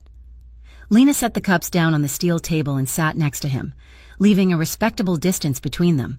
But the air in the room felt charged, the silence intimate rather than awkward. "You should sleep," Dante said, without looking at her. "Tomorrow is going to be a war." "I can't sleep," Lena admitted. She tucked her legs up under her, wrapping her hands around the warm ceramic mug. "I keep thinking about my father." Dante turned his head, resting it against the back of the couch to look at her. "Do you regret doing it?" "No," Lena said quickly. Then she hesitated. "Yes, maybe. Not the doing of it, but the reality of it. I always knew my family was complicated, but I thought I was part of it. I thought I mattered to him." "You do matter to him," Dante said. "Do I?" Lena asked, a bitter laugh escaping her lips. "I matter like a vase matters. Dante, I matter like a well-placed rug. I was raised to be perfect, to speak 3 languages, to play the piano, to wear the dress and smile at the investors. I was an asset, and when the asset became inconvenient, when I started asking questions, he didn't protect me. He just managed me." She looked down at her coffee, the dark liquid trembling slightly. "I have spent my whole life in a glass box," she whispered. "Everyone looking in, admiring the view, but no one ever asked if I could breathe."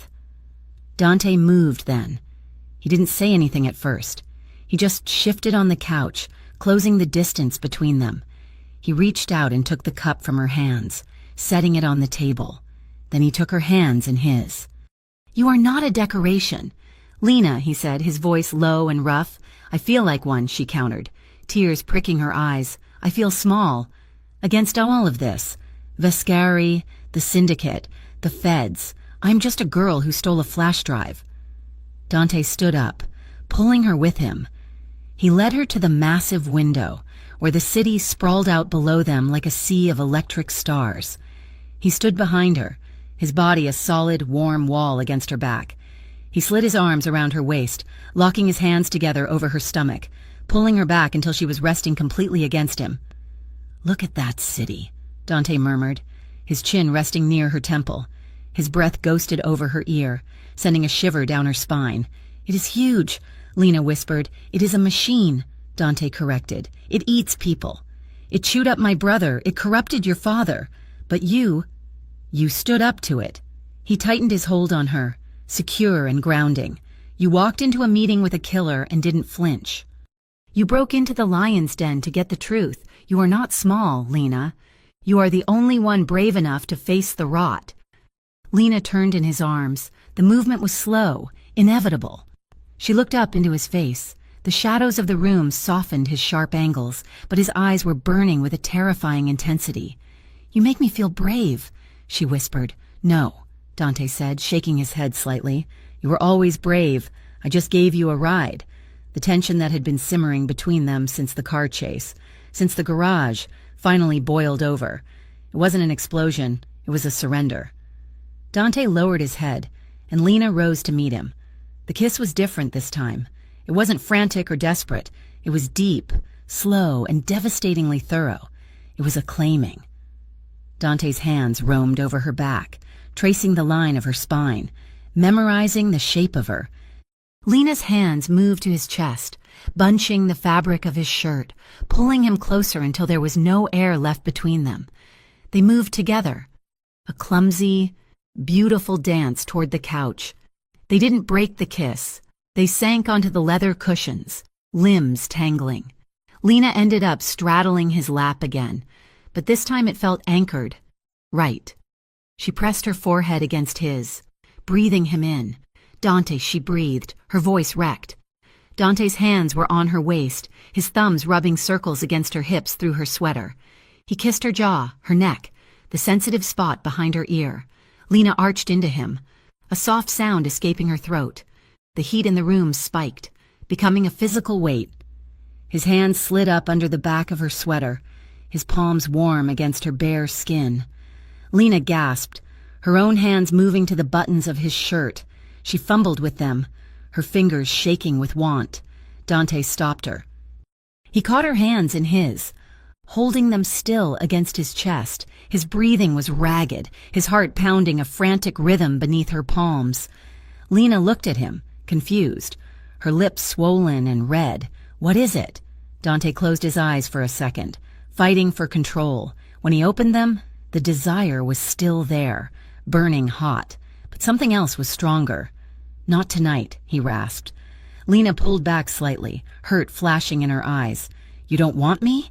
Dante let out a harsh, incredulous laugh.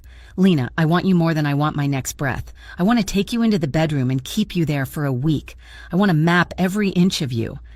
He brought her hands to his mouth, kissing her knuckles tenderly. "But not like this. Not when we are running on adrenaline and fear. Not when I have to go to war in 5 hours." He looked at her with a fierce, solemn sincerity. "When I have you, Lena, I want your head to be clear. I want us to be safe. I want it to be a beginning, not a desperate moment in the middle of a battle." Lena searched his face. She saw the truth in his eyes. He wasn't rejecting her. He was honoring her. He was protecting the thing growing between them, ensuring it wasn't tainted by the violence of their current reality. She smiled, a soft, genuine curve of her lips. "You are a frustrating man." "Dante Moretti." "I try," he murmured, leaning in to kiss her forehead. He pulled her down so she was curling against his side, her head on his chest. He grabbed a throw blanket from the back of the couch and draped it over them. "Sleep," he commanded softly. "I will keep watch." And for the first time in her life, surrounded by the danger of a Mafia penthouse, Lena fell asleep feeling completely safe. The morning sun hit the glass of the penthouse like a spotlight, harsh and unforgiving. The softness of the night before had evaporated, replaced by the cold steel of the plan. Dante was already dressed when Lena woke up. He wore a charcoal suit, a crisp white shirt, and a tie that looked like liquid mercury. He looked impeccable. He looked like a shark. "The leak is out," he said as she sat up, rubbing the sleep from her eyes. "Northbridge is trending on every financial news network. The stock is in free fall. The FBI has announced a preliminary inquiry." "What about my father?" Lena asked, the knot of anxiety returning to her stomach. "He's not named yet," Dante said, "but he will be. The trail leads directly to his door." Lena stood up, smoothing her clothes. "I have to go see him." Dante paused in the middle of checking his watch. "No, absolutely not. You stay here." "Dante, I have to," Lena insisted, walking toward him. "The feds are going to raid the estate. Maybe not today, maybe not tomorrow, but soon. I need to face him. I need to hear him admit it. And I need to get my things. If I am going to disappear, I cannot do it with nothing." "It is too dangerous," Dante said, his voice hard. "Marco is out there. Marco thinks I am with you," Lena argued. "He thinks I am your weakness. If I go home, it looks like I left you.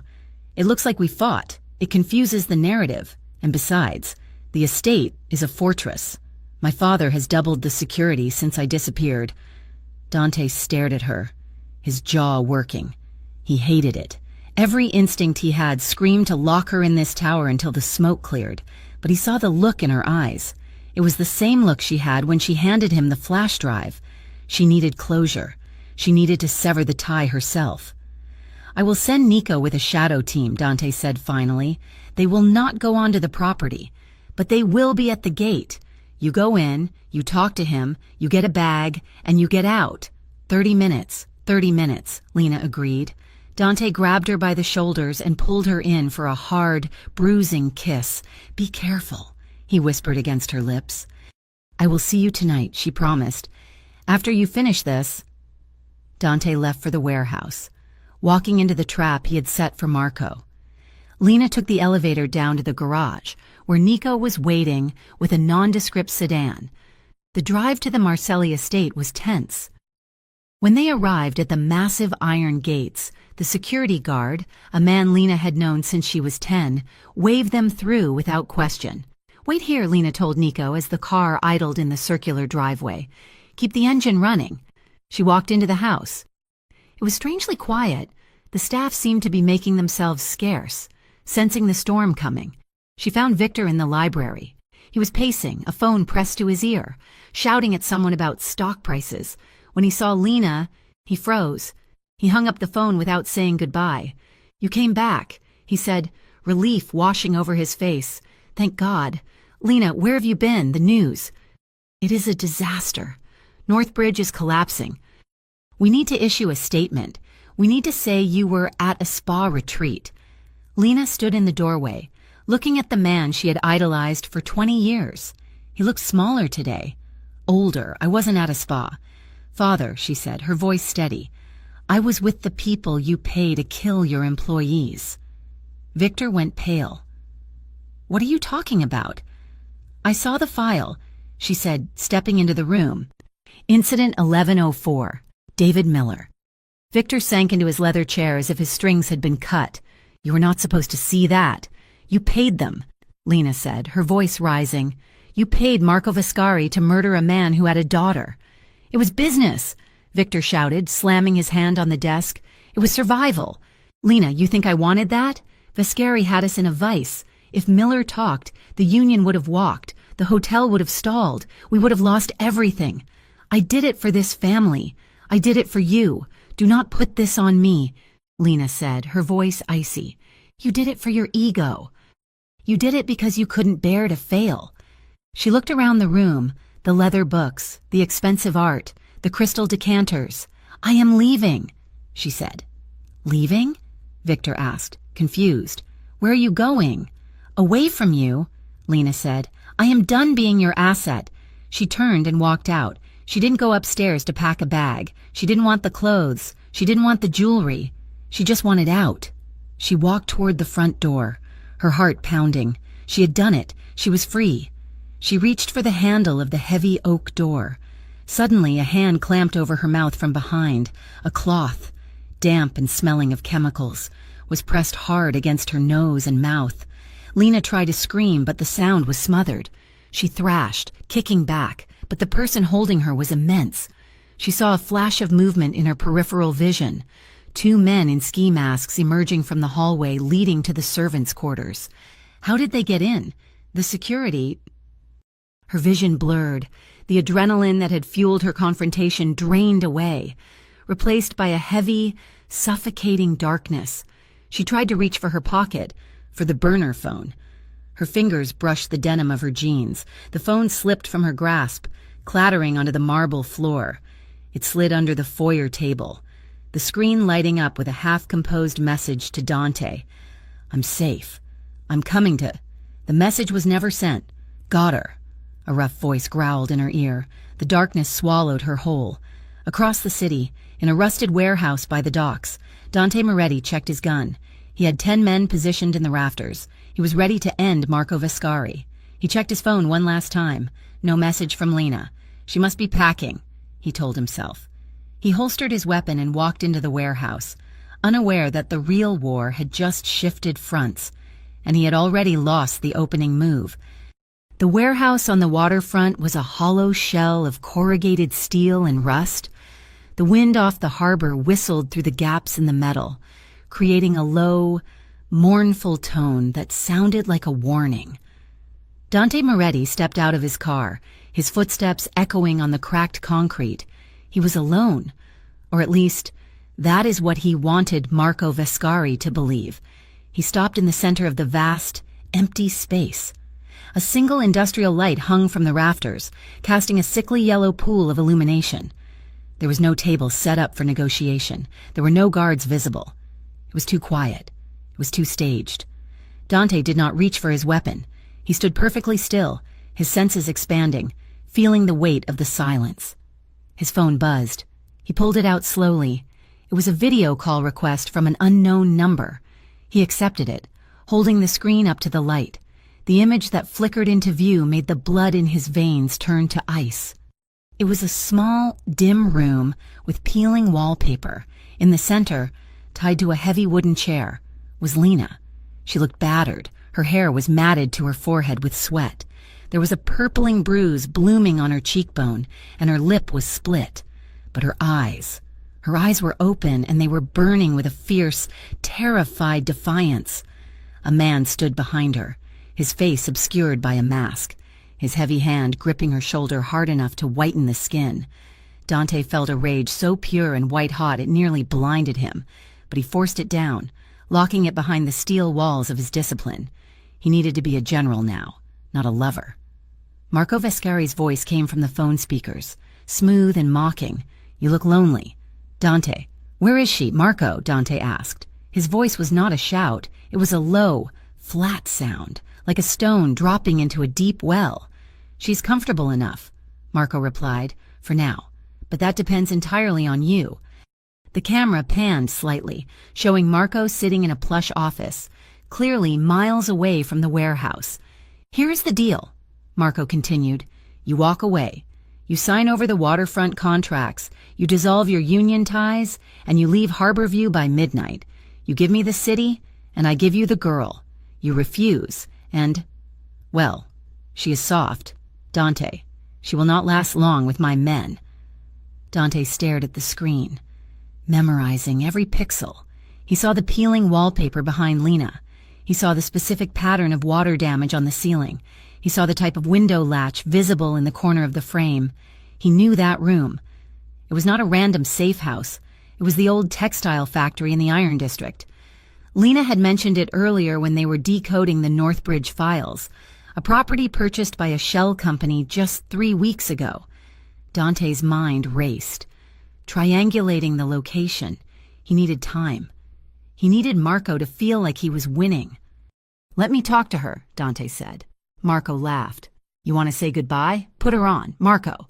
Or I hang up and burn your entire operation to the ground." Marco signaled the man in the room. The guard grabbed Lena's hair, yanking her head back to face the camera. "Dante," Lena gasped. Her voice was hoarse, but clear. "Don't do it. Do not give him anything." "Lena, listen to me," Dante said, his voice intense. "I am coming for you. Do you understand? Keep your eyes on me. I am not afraid of them," Lena said, her gaze shifting to the guard, then back to the lens. She spat blood onto the floor. "They are scared. Dante, I heard them talking. They know the feds are looking into the accounts. They are panicking. Shut her up," Marco roared from his end of the call. The guard raised his hand to strike her. "Touch her again and you are a dead man," Dante shouted, his voice cracking with fury. The guard hesitated, even through a screen. The promise of violence in Dante's voice was terrifying. "Tick-tock, Dante," Marco sneered. "You have 1 hour to send the transfer codes." Dante looked at the screen one last time, locking eyes with Lena. "Hold on." He ended the call. Immediately, the mask fell away. Dante tapped his earpiece.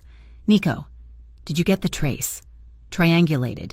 Nico's voice crackled in his ear. "Iron District. The textile factory on 4th? Move, Dante ordered, turning on his heel and sprinting back to his car. Team A stays here at the warehouse to secure the perimeter in case Marco sends a cleanup crew. Team B is with me. We hit the factory in 10 minutes. While Dante raced through the city, tearing through red lights.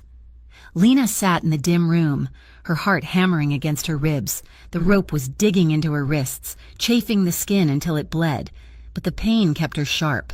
She looked up at the guard. He was pacing now, checking his phone. "He's coming, you know," Lena said. Her voice shook slightly, but she forced the words out. The guard stopped pacing. "Shut up! He's coming, and he is not going to arrest you," Lena continued. She remembered what Dante had told her, that bullies only understand strength. Vescari is using you as a shield. He's sitting in a nice office while you are here, waiting to take the fall. "I said shut up," the guard shouted, stepping closer. "Do you really think Marco is going to pay you?" Lena asked, tilting her chin up. "I saw the ledgers. Northbridge is bankrupt. The accounts are frozen. You are doing this for free." The guard's eyes narrowed behind his mask. Doubt flickered there. Lena saw it. She pressed harder. "The feds are probably outside right now." She lied, though she hoped it was true. "If you walk away, you might live. If you stay, Dante will find you." The guard raised his hand again, but a sudden explosion rocked the building. Dust rained down from the ceiling. Gunfire erupted from the floor below. The guard's eyes went wide. He drew his weapon and moved to the door. Listening? Dante had arrived, outside the factory. It was controlled chaos. Dante's team had breached the perimeter with surgical precision. They weren't there to negotiate. They were there to clear a path.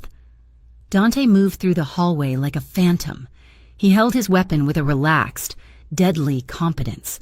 Every corner he turned, he checked angles, his movement fluid. His men engaged Marco's thugs in the stairwell, the sound of shots ringing out like firecrackers in a tin can. Dante didn't stop for the fight. He pushed past his team, taking the stairs 2 at a time. He knew where she was. 3rd floor, east corner.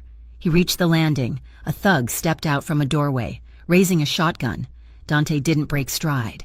He fired 2 shots, sharp, controlled. The man dropped, incapacitated before he could pull the trigger. Dante reached the door to the room. He didn't wait. He kicked it open, the wood splintering inward. The scene inside froze. The guard had grabbed Lena, hauling her up from the chair. He had one arm wrapped around her throat, choking her, and his other hand held a pistol pressed against her temple. "Drop it!" the guard screamed, his voice cracking with panic. "Back off or I blow her head off!" Dante stopped. He stood 10 feet away, his gun raised, leveled directly at the guard's face. His chest was heaving, but his hands were rock steady. "Let her go," Dante said. His voice was terrifyingly quiet. It was the voice of death itself. "I mean it," the guard yelled, dragging Lena backward. "I will kill her." Dante's eyes flicked to Lena. She was gasping for air, her face pale, but she wasn't struggling. She was looking at him with absolute trust. "You have 3 seconds," Dante said. "1!" the guard shouted. Dante didn't wait for 2. He saw the guard's finger tighten on the trigger. He saw the shift in his weight. Dante fired. The shot was deafening in the small room. The bullet didn't hit the guard in the head. It struck his hand, shattering the weapon and the bones holding it. The guard screamed, dropping the gun and reeling back, clutching his mangled hand. Lena fell forward, free. Dante crossed the room in a blur. He holstered his weapon and kicked the guard's gun into the corner. His men swarmed the room a second later, securing the screaming man and clearing the area. But Dante didn't look at them. He was already on his knees beside Lena. He pulled a knife from his boot and slashed the ropes binding her wrists. The moment she was free, she collapsed against him. Dante caught her. He wrapped his arms around her, pulling her into his chest with a force that knocked the wind out of her. He buried his face in her neck, his breathing ragged and harsh. "I have you," he whispered, his voice shaking. "I have you. You are safe." Lena clung to him. Her fingers dug into the leather of his jacket, holding on as if he were the only solid thing in a spinning world. She sobbed, a raw, guttural sound of release. "You came," she cried into his chest. "You came. I will always come for you," Dante vowed, Always. He picked her up then, lifting her into his arms as if she weighed nothing. He carried her out of the room, stepping over the debris, walking through the smoke and the ruin, carrying the only thing in the world that mattered to him. 3 hours later, the penthouse was quiet. The city lights outside were still glittering, indifferent to the violence that had just occurred. But inside, the atmosphere had shifted. The war room was gone. The laptops were closed. Lena lay in the massive bed in the master bedroom. She'd been checked by a private doctor, her cuts cleaned and bandaged. She wore one of Dante's t-shirts, which engulfed her small frame. Dante sat on the edge of the bed. He had showered, scrubbing the gunpowder and the grime from his skin, but he couldn't scrub away the guilt etched into his face. He looked at her hands, resting on the white duvet. Her wrists were wrapped in gauze. "I am sorry," he said. His voice was rough, barely a whisper. Lena turned her head on the pillow to look at him. "For what? For dragging you into this? For letting them touch you? I promised to protect you, and I failed." Lena reached out and took his hand. Her grip was weak, but firm. "You didn't fail, Dante. You saved me. I almost got you killed," Dante argued, staring at their joined hands. "When I saw you in that chair, when I saw him holding a gun to your head, I froze. Lena, for the first time in my life, I was terrified." He looked up at her, his gray eyes swimming with raw emotion. "I have lost people before," he confessed. "I lost my brother, I lost friends, but the thought of losing you, it broke me. It made me realize that I don't care about the territory. I don't care about the syndicate. If I have the whole city but I don't have you, I have nothing." Lena's eyes filled with tears. She pulled on his hand. "Come here." Dante hesitated, afraid to hurt her, but she insisted. He lay down beside her on top of the covers, careful not to jostle her. He rested on his side, facing her, his body forming a protective curve around hers. "You didn't drag me into the darkness." "Dante," Lena whispered, reaching up to trace the line of his jaw. "You showed me the truth. My life was a lie. You were the only real thing in it." She shifted closer, wincing slightly, until her forehead rested against his. "I love you," she said. Dante let out a shuddering breath. He closed his eyes, savoring the words. "I love you," he whispered back. He leaned in, bridging the small distance between them. The kiss was not hungry or urgent. It was soft. It was a benediction. His lips moved over hers with a tenderness that belied the violence of his hands just hours ago. He kissed her as if she were made of glass, but valuable glass, something precious, something to be cherished. His hand came up to rest over her heart. He could feel it beating, steady, strong, alive. He matched his breathing to hers, in, out, in, out. They lay there in the quiet dark, tangled together. There was no more plotting, no more running, just two people who had walked through fire and come out the other side, scorched but together. In the days that followed, the House of Cards collapsed. The evidence Dante had leaked was devastating. The FBI raided the Northbridge offices at dawn the next day. Assets were frozen. Arrests were made. Marco Viscari, stripped of his funding and his political cover, attempted to flee the country but was intercepted at the airstrip. An anonymous tip from Dante's team ensuring the feds knew exactly where to find him. Victor Marcelli did not run. Confronted with the undeniable proof of his complicity and the public exposure of the murder cover-up, he cut a deal with the prosecutor. In exchange for a reduced sentence, he provided full testimony against Viscari's organization. He stepped down as CEO of the Marcelli Corporation, publicly taking responsibility for his errors in judgment. It was a scandal that rocked Harborview, but it cleared the way. Lena stepped into the vacuum. She didn't shy away from the press. She stood in front of the cameras, not as a sheltered heiress, but as the interim head of the company. She announced a full independent audit. She set up a fund for the families of the victims of Northbridge's negligence. She began the hard, slow work of rebuilding the empire on clean soil, and Dante began his own reconstruction. He didn't dismantle the syndicate overnight. That would have invited chaos, but he began to pivot. He sold off the weapons trade. He legitimized the shipping contracts. He started untangling his life from the bloodiest parts of the business. 2 weeks later, the black sedan pulled up to the overlook at Outlook Point. The engine cut, and silence settled over the car. Lena sat in the passenger seat. She was barefoot, her heels discarded on the floorboard. She wore a simple dress, her hair loose around her shoulders. She looked tired, but happy. Truly happy. Dante sat behind the wheel, watching her. He looked more relaxed than she had ever seen him. The tension that used to live in his shoulders was gone. Same spot, Lena noted, looking out at the glittering grid of the city below. Different circumstances. Dante replied, "The last time we were here, you were trying to call the police on me." Lena laughed. "And you were trying to tell me I was a spoiled brat. I said you were sheltered," Dante corrected with a smirk. "There is a difference." He reached across the console, taking her hand. His thumb rubbed the spot on her wrist where the bruise from the rope was fading to a faint yellow. "How was the board meeting?" he asked. "Brutal," Lena admitted. "Half of them want to resign. The other half want to rebrand, but we are making progress. I fired the CFO today." Dante whistled. "Ruthless? I like it. I learned from the best," she teased. She unbuckled her seatbelt and shifted, leaning across the center console. Dante met her halfway. "You know," Lena whispered, her lips inches from his, "I have a security detail now. Real professionals, ex-military." Dante raised an eyebrow. "Is that so?" "Yes, I don't really need a ride anymore." Dante's hand moved to the back of her neck, his fingers tangling in her hair. "So why are you here?" "Lena Marcelli." Lena kissed him. It was a slow, deep kiss that tasted of freedom and promise. When she pulled back, she was smiling. "Because I like the driver," she murmured. Dante chuckled, a low, warm sound. He looked out at the city. His city, her city. It was still dangerous. It was still complicated. But they weren't fighting it alone anymore. "Ready to go?" he asked.